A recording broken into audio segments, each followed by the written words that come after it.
how someone like Rupa, while a lot of people think I don't have clients, I have to really struggle to get clients, and here we have Rupa. She decides whether I want to onboard someone or not. So I think, as I said, mine was a word of mouth business. So most of my clients who referred also were the same temperament, the same friend circle. So, when you have friends, you are at the same uh, temperament. You are not, you grow together. Right. You share a lot of things. You share your holidays together. You talk to each other. You help each other. So, temperament is always the same. And, you are all friends in the same financial circles, Right. right? So, that was one thing where I used to get referrals.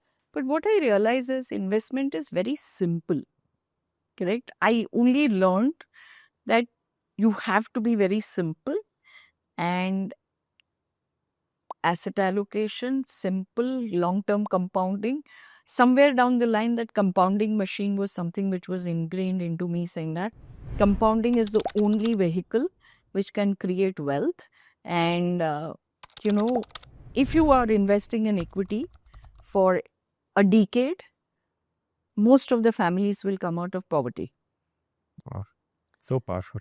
Most of the people will come out of poverty if you have 10 years, 15 years of asset, at least 20% of your money invested in equities, you will come out of poverty, and sky's the limit for anyone to grow. So that belief kept me going, saying that how equity becomes a very powerful vehicle, and compounding became a very strong cornerstone of my investment philosophy. So what happened is, when I used to meet a lot of clients and people who said that they believe in timing the markets, they believed in saying that, "Ki, how do you churn portfolios, coming out, booking profits, I came out." So I used to always tell them, saying that I won't be able to do these things because my temperament doesn't allow that. I don't have a DNA to invest in that short term trading mentality. I don't have it within me. So I used to very openly say, I understand you, what you're doing is right. It might be right. I'm not the one who to judge, but I won't be able to do that for you. So I won't be able to justify what you expect from me. So at the end of it, it's expectation building. So if you have that expectation building, then saying that how you are onboarding your clients. Because I don't want to give false promises where I don't have the ability to do.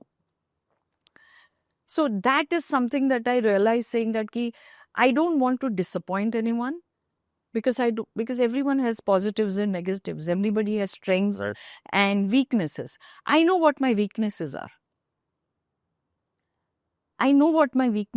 So I play on my strengths. So you had some filters to figure out whether this particular investor is suitable for you or not.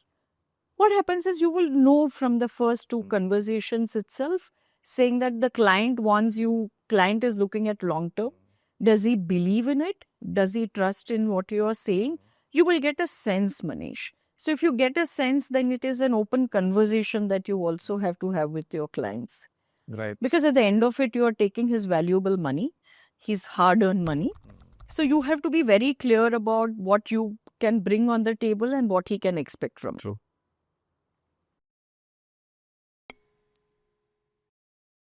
Mutual fund investments are subject to market risks. Read all scheme related documents carefully.